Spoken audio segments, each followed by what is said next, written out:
Roseanne at ang kanyang ina kailangan mailikas sa kanilang bahay.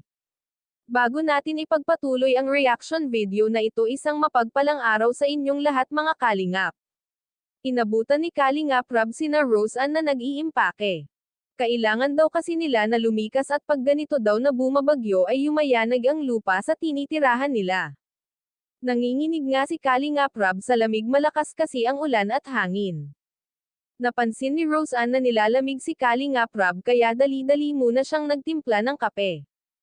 Pinagkape muna niya ang Team Kali-Ngap.at kahit nga raw ang tubig sa dagat ay umaabot daw yon sa bahay nila.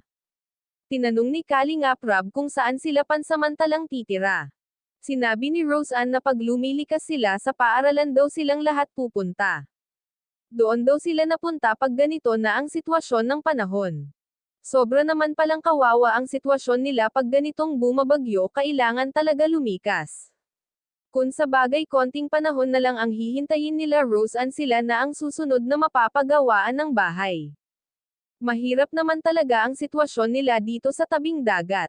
Dapat talaga maging alerto sila. Pinagmadali na nga ni Kalingap Rab sina Roseanne mag-impake, medyo hapon na rin.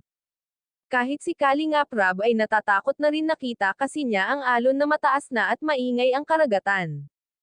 Sinabi pa ni Kalingap Rab na dapat ay mapagawaan na talaga sila ng bahay para hindi sila naaabala katulad nito. Sinabi pa ni Kalingap Rab na tumawag lang daw si Roseanne pag nagkaproblema. Nagpasalamat si Roseanne sa ginawang kabutihan ni Kalingap Rab. Bago tayo magtapos, huwag natin kalimutan suportahan ang ama ng Kalingap na si Val Santos Matubang at si Kalingap Rab. Salamat sa walang sawa ninyong pagsuporta. God bless sa inyong lahat.